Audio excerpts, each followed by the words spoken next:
안녕하세요. 아주대학교 김홍표라고 합니다. 내심 저는 의약품의 빅 히스토리라는 얘기를 앞으로 10번에 걸쳐서 할 계획인데 잘 될지 모르겠습니다. 하여간 노력을 해보도록 하겠습니다.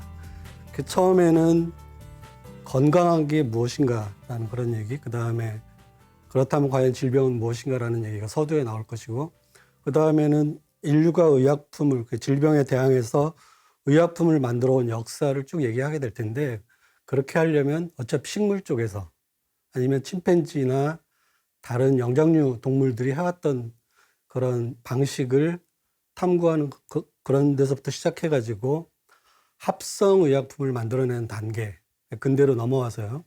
그 다음에 생물학적 제재, 인슐린 같은 그런 생물학적 제재들이 나오기 시작하고, 최근 들어서는 뭐 백신 얘기도 나오고 항체 얘기도 나오고 막 이러잖아요. 코로나 백신 이 창궐하면서. 그래서 그쪽 얘기 잠깐 할 거고, 그 다음에 그 유전자 치료라는 그런 부분으로 대미를 장식하도록 한번 해보도록 하겠습니다. 그래서 오늘은 건강한 게 무엇이냐?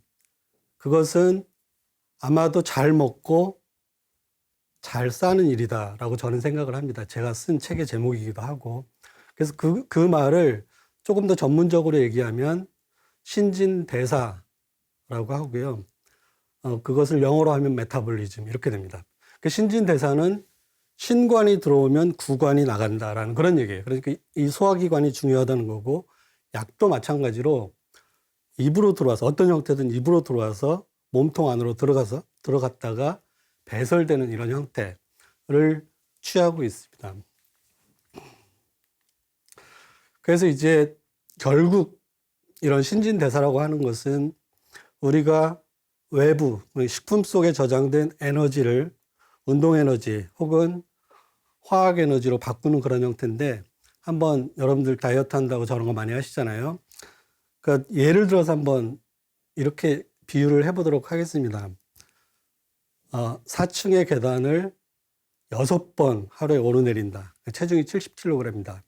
그럼 혹시 여러분들 그 고등학교 때 위치 에너지라는 말 배우셨을지 모르겠는데, 제가 이렇게 비유를 해볼게요. 폭포 위에 있는 물이 아래로 떨어지면 다른 조건이 다 똑같다고 했을 때 폭포 위의 물의 온도하고 아래쪽에 떨어졌을 때 온도하고 어떤 쪽이 더 뜨거울까요? 아래쪽이 더 뜨겁습니다. 왜냐하면 위쪽에 저장된 위치 에너지가 아래쪽으로 내려오면서 운동 에너지로 변환이 되면서 물의 운동 에너지를 올려놓고, 물의 운동 에너지가 커졌다는 소리는 결국은 물의 온도가 올라갔다, 이런 식으로 이제 비유를 하면 됩니다. 그러니까 4층짜리 계단을 올라갔다는 그런 얘기는 결국 물을 위로 끌어올렸다라고 생각을 하시면 되고, 여기 위에 있는 물이 그냥 곧장 떨어졌다고 생각하시면 돼요. 그러니까 우리가 4층 올라가면서 썼던 이런 에너지는 이렇게 물을 폭포 위로 수력발전소처럼 그런 식으로 했다고 생각하시면 되는데, 제가 그냥 쉽게 계산할 수 있도록 숫자를 42,000에 42에 맞춰놨어요. 왜냐하면 저 에너지의 단위는 줄인데, 1줄은 우리가 평소에 잘 아는 칼로리로 이렇게 쉽게 변환이 됩니다. 나누기 4.1을 해주면 칼로리가 되거든요. 그럼 42,000줄을 4.1로 나누면 10,000칼로리가 돼요. 근데 우리가 이제 속지 말아야 될 것이, 여기서의 칼로리는 우리가 쓰는 칼로리하고 단위가 조금 다릅니다. 우리가 가령 초콜릿 속에 얼마만큼의 칼로리가 들었다 그렇게 얘기를 하면 거기서는 킬로칼로리예요. 그러니까 단위가 동그라미 3개가 떨어지는 겁니다. 그래서 우리가 4층의 계단을 6번 올라가는 그런 것을 폭포에 물을 올린 얼마만큼의 에너지라고 환산할 수 있냐면 10칼로리예요. 그래서 우리가 보통 그 에너지원으로 얘기하면 식품이죠. 음식이죠. 그것은 보통 단백질, 탄수화물, 포도당, 그다음 포도당이 그 간이나 근육에서 저장된 형태인 글리코겐이라고 얘기합니다. 그다음 지방이 3가지가 주로 있는데, 그것만 얘기하도록 하겠습니다. 쉴 때는 주로 지방을 쓴대요. 이게 참 역설적인 얘기인데. 그 다음에 천천히 걸을 때, 산보할 때는 포도당하고 지방을 주로 쓰고요. 전력으로 뛸 때는 포도당만 씁니다. 그러니까 100m 선수들 있잖아요. 세계 9초 5쯤 이런 뛰는 선수들은 포도당만 가지고서 거의 뛴다고 볼 수 있고요. 오래 뛸 때는 상대적으로 지방을 많이 소화시켜주는 그런 이런 분산들이 있습니다. 그래서 운동할 때도 저런 걸 좀 신경을 써서 보시면은 괜찮지 않을까 이런 생각이 이제 좀 들기 시작하죠. 그래서 보시면은 우리는 결국은 케미칼 에너지, 음식 속에 있는 케미칼 에너지를 좀 이따 다시 말씀드리겠지만 ATP라는 형태의 에너지 통화, 동전이라고 생각하시면 돼요. 제가 열심히 일해가지고 월급을 받아가지고 그걸 가지고 먹고 살고 하는 그런 식으로 생각을 하시면 됩니다. 근데 음식 속에 들어있는 에너지, 우리 보통 탄수화물이면은 1g당 뭐 4칼로리다 이런 얘기 들어보셨죠, 그죠? 가정 시간에. 그리고 뭐 지방은 9칼로리다 이런 식으로 얘기하는데 그 효율은 사실은 한 절반 정도가 좀 안 됩니다. 그러니까 우리가 먹는 것이 전부 그 ATP로 전환되는 것은 아니에요. 다만 열로도 이렇게 많이 빠져나가요. 아무것도 하지 않고 가만히 있었을 때는 여기서 이제 무게당 보시면은 이렇게 우리가 보통 많이 얘기를 합니다. 뇌를 가지고 있는, 뇌가 우리 전체 체중의 2%인데 실제로 뇌가 쓰는 그 에너지량은 20%다. 우리가 전체 쓰는. 그러니까 우리가 하루에 2000kcal를 쓴다면 뇌가 400kcal 정도라고 이렇게 얘기할 수 있는 겁니다. 근데 사실 무게로만 따져보면 심장이 그거보다 더 에너지를 많이 써요. 근데 심장 평생 동안 뛰잖아요. 머리는 글쎄 좀 안 쓸 때도 있고, 이거 잠잘 때는 뭐 하는지 잘 모르는 그런 때도 있는데, 하여간 끊임없이 쓴다는 면에서 뇌에다 투자를 많이 하는 그런 동물이라고, 그런 생명체라고 얘기를 할 수 있겠습니다. 그런 비교는 쥐하고 비교했을 때 아주 극명하게 드러납니다. 쥐는 에너지의 3%만을 뇌를 운영하는 데 이렇게 쓰고 있어요. 자, 여러분 한번 상식적인 거 한번 제가 여쭤볼게요. 여러분 혹시 1분에 숨을 몇 번 쉬는지 세보셨나요? 우리 보통 저희들 얘기하는데 16번에서 17번이고요. 아주 기이하게도 거기다 곱하기 4를 하면 심장이 뛰는, 이게 포유동물이 아주 보편적으로 이렇게 가요. 굉장히 재밌는 일이죠. 근데 우리가 산소 이렇게 숨을 쉬고 심장을 박동시켜서 온 몸에 산소를 보내고 온 세포에 산소를 보내는데 놀랍게도 그 산소는 물을 만드는 데 사용이 됩니다. 다시 말하면 그 산소의 90%가 결국 나중에 물로 전환이 돼요. 우리가 그 숨을 못 쉬어서 물속에 들어가서 질식사할 때는 숨을 못 쉬어서 물을 못 만들기 때문에 물속에서 죽어요. 굉장히 아이러니컬한 그런 얘기인데, 이렇게 돼 있습니다. 우리는 산소를 끊임없이 흡입하고 물을 만들어서 바깥으로 내보내고 이산화탄소를 내보내죠, 바깥으로. 그러면 식물은 이산화탄소를 다시 탄수화물로 바꾸는 과정에서 부산물로 산소를 만들어냅니다. 이런 일이 아주 균형을 잘 맞춰가지고 계속 일어나고 있어요. 이 밸런스가 조금 깨졌죠. 지금 깨지고 있는 거 아시죠, 여러분들? 얼마 전을 계기로 지구 이 공기 중에 이산화탄소의 농도가 400ppm을 넘어섰습니다. 410 정도, 15쯤 되는 걸로 알고 있어요. 우리가 숨을 쉬는 것은 결국은 산소를 온몸에 있는 모든 세포의 숫자는 제가 나중에 다시 말씀드리도록 하겠습니다. 세포에 분배하는 일이고요. 그렇게 분배된 산소는 미토콘드리아라고 하는 특정한 세포 소기관으로 들어가서 거기서 물과 이산화탄소와 그 다음에 ATP라는 그 에너지 통화의 형태로 변환이 됩니다. 이 ATP라고 하는 것은 새로 만들어지는 게 아니라 ADP에다가 인산을 붙여가는, 그것은 아까 제가 앞에서 말씀드렸듯이 그 폭포 위에 있는 위치 에너지를 이용해 가지고 터빈을 돌리는 그런 시스템이 마이토콘드리아 안에 장착이 되어 있고요. 이 터빈이 돌아가면서 ADP가 ATP로 변환되면서 비로소 유용한 형태의 에너지 통화로 변환이 되는 그런 일입니다. 뒤에 다시 말씀드리겠지만 그런 그 에너지 통화로 변환되는 ATP의 그 총 무게는 실제로 무게로 환산하면 어마어마한 양의 그 ATP가 만들어진다고 생각을 할 수가 있겠습니다. 그 덕분에 우리가 그 생각하고 움직이고 행동하고 살 수 있다, 이렇게 생각을 하시면 되겠습니다. 제가 계산해 본 바에 따르면 한 제가 60이라고 치고요.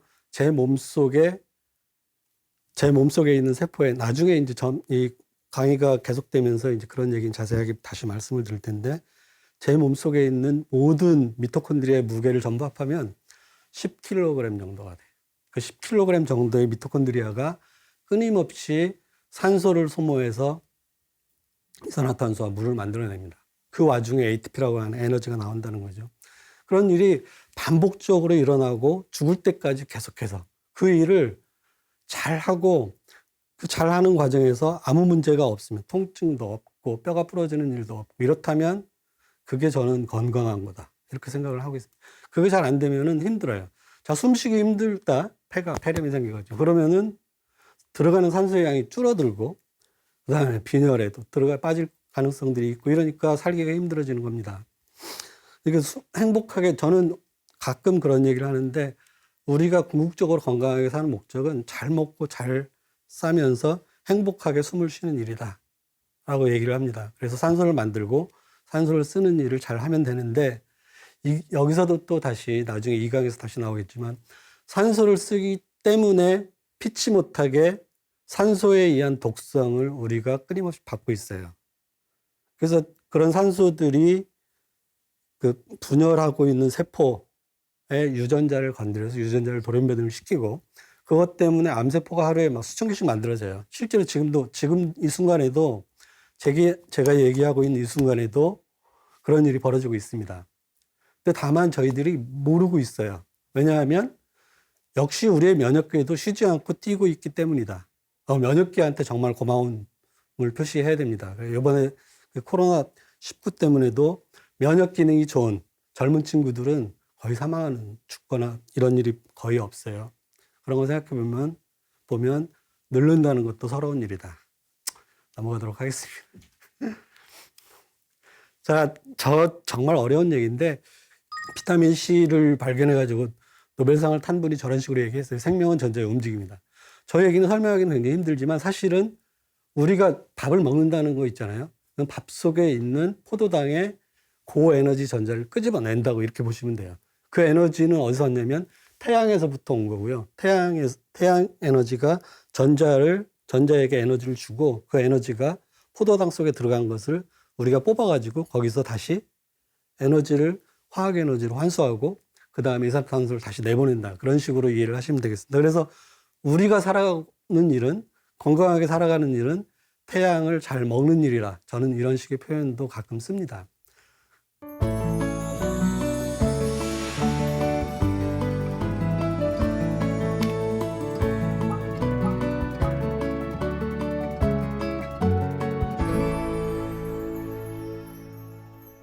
자, 그럼 미토콘드리아가 아까 10kg라고 얘기했는데 미토콘드리아가 하루에 만들어내는 ATP의 양, 그러니까 에너지 통화의 양은 놀랍게도 킬로그램 단위입니다. 50kg이에요.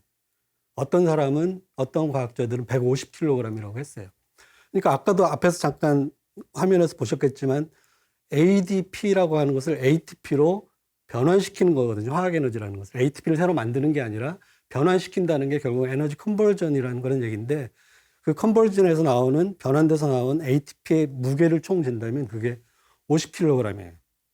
그 모든 세포에는 그 어느 순간당 약 10억 개의 ATP가 있고요. 그걸 이용해서 근육이 움직이고 여러분들 생각하시잖아요. 저 강의 정말 재미없어. 뭐 이런 식으로 생각하시잖아요. 그죠? 그러면 생각할 때 또 ATP를 씁니다. 그러면 ATP를 어디에다 쓰는지 한번 보도록 하겠습니다. ATP는 단백질을 만들고 부수고 하는데 가장 많이 써요. 그 다음에 나트륨 펌프 이렇게 얘기하는데 나트륨 펌프는 어디서 나오냐면 신경 전달. 그러니까 이쪽에서 많이 쓸 거고요.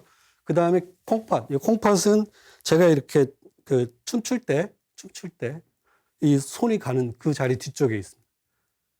거기서도 이 나트륨을 계속 들여보내거나 아니면은 너무 많이 먹었으면은 바깥으로 내보내거나 이런 일들을 계속하는 나트륨 펌프에 상당히 많은 에너지를 씁니다. 그다음 칼슘 펌프는 주로 운동하는 데 쓸 거고요. 마이오시온 ATPase도 마찬가지로 운동하는 데 쓰는 근육세포에서. 그다음 포도당 신생은 이 간이나 근육에 저장된 글리코겐을 포도당으로 만들어가지고 쓰는 거예요. 매일매일 일어나는 겁니다. 여러분들 지금 점심 만약에 안 드셨다면 지금 간에서 혹은 근육에 저장된 포도당을 끄집어내 쓰고 있을 거예요. 그 일을 어디서 하냐면 간에서 합니다. 그때도 에너지를 많이 쓴다. 그 다음에 유리아 만들어내는 거.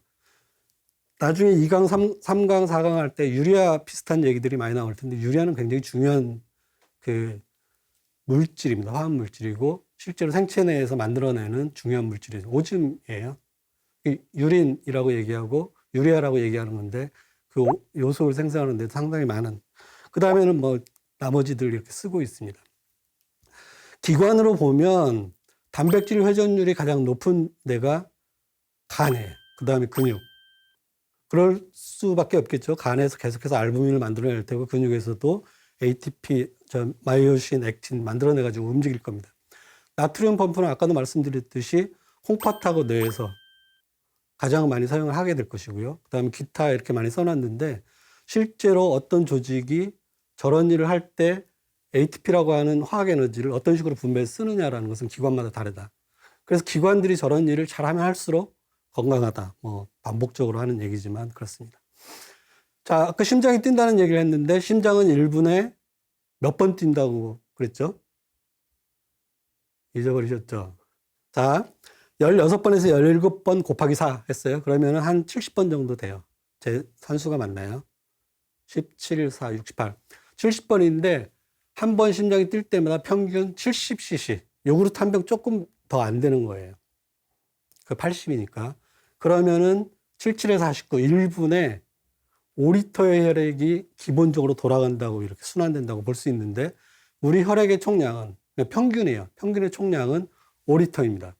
그러니까 우리 몸속에 있는 혈액은 그 원리상 1분에 전신순환을 한다. 실제로는 그렇지 않을 거예요. 이론적으로는 그렇게 되어 있습니다. 그 중에서 5분의 1이 콩팥으로 들어가서요. 콩팥으로 들어가서 걸러지고 그러니까 하루에 한 1,500리터 정도에 해당되는 양의 혈액이 콩팥으로 들어가서 빨간 혈액이 콩팥으로 들어가서 하얗고 노란 오줌이 돼서 나옵니다.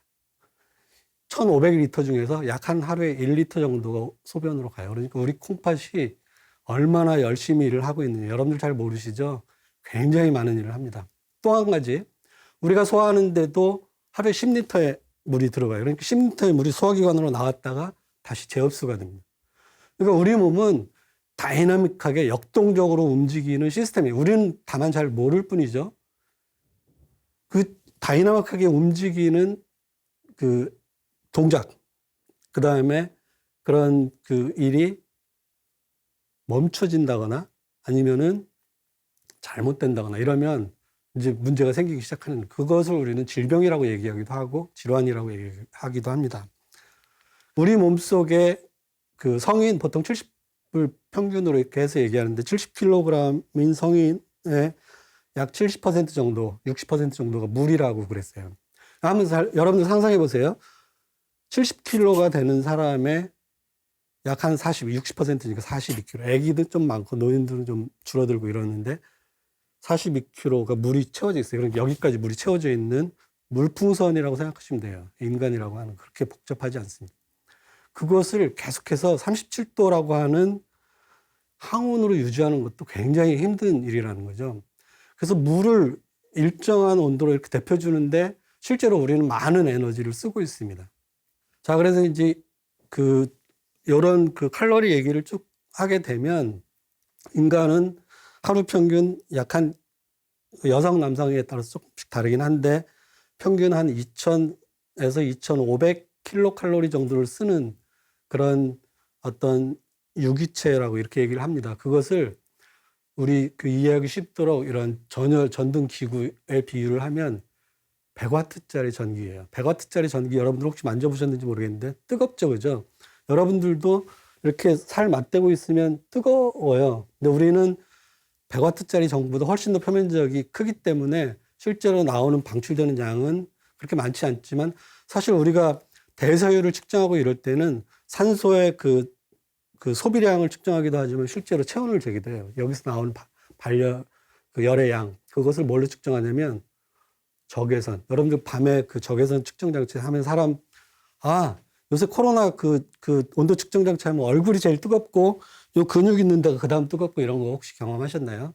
그러니까 열이 많이 나오는 장치라는 거고, 실제로 이 심부 체온은 37도로 계속 유지가 되고, 이런 귀나 이런 말단 쪽은 조금 더 체온이 떨어져 있는 그런 형태로 되지만, 어쨌거나 37도 근처로 이렇게 가는데 에너지를 상당히 많이 소모를 하게 됩니다.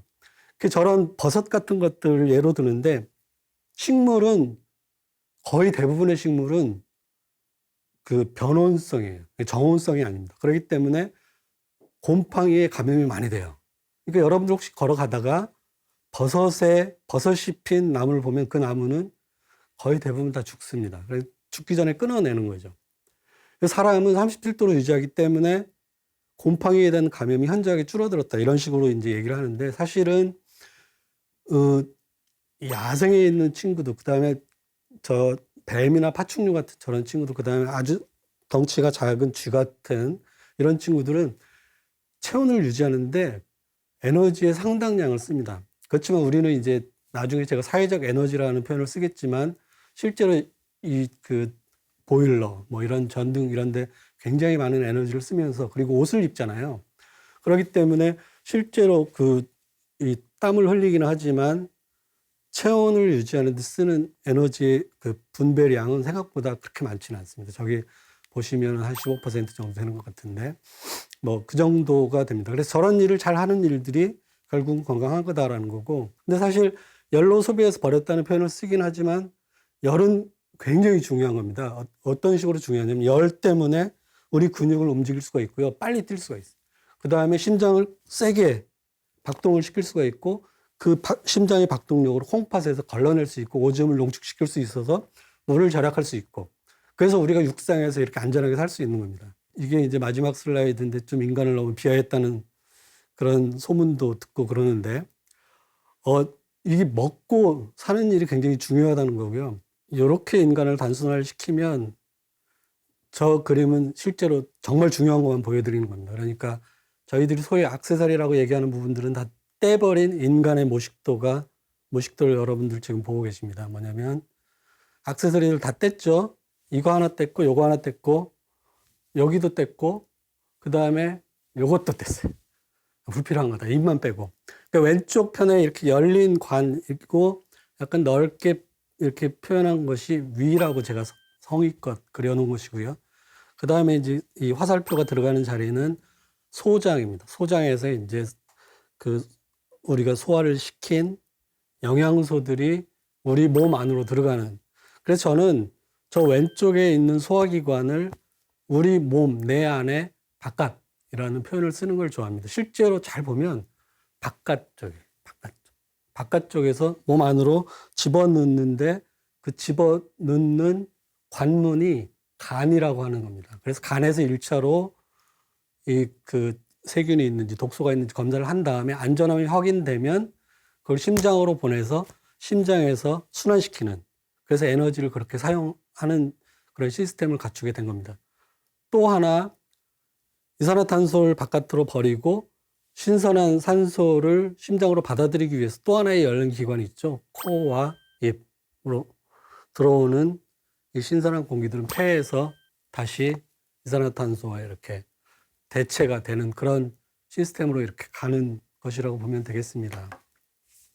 제가 앞으로도 계속해서 강조해서 말씀드리겠지만, 들어가고 나오고 하는 일을, 이거는 있잖아요. 제가 이렇게 얘기하지만 젊으신 분들은 잘 몰라요. 나이가 들면 들수록 들어가고 나오는 일의 엄중함이 얼마나 소중한 일인가. 저게 건강을 지키고 유지하고 그 다음에 행복하게 살아가는데 얼마나 중요한 일인가를 뼈저리게 아시게 되실 것입니다. 그래서 코너스라고 하는 분이 인간을 아주 심히 비하하는 저런 표현을 썼는데, 저는 저게 인간의 거의 핵심에 가깝다고 생각을 하고 있습니다. 그분이 뭐라 그랬냐면, 모든 생명은 소화관에서 시작했다. 저것은 사실입니다. 인간이란 소화관 주변 조직이 고도로 진화한 지렁이에 불과하다. 좀 기분 나쁜가요? 먹을 것을 찾으려다 보니까 이런 감각기관이 전면에 포진한 애예요. 뒤쪽이 아니라. 그래서 앞으로 움직이고 쫓아갈 수 있게 이렇게 되어 있는 운동기관이 생겨났고, 음식을 집어들자니 손발이 생겨났다. 아, 슬픈 얘기 같은데. 하여간 그런 식으로 이렇게 표현을 했습니다.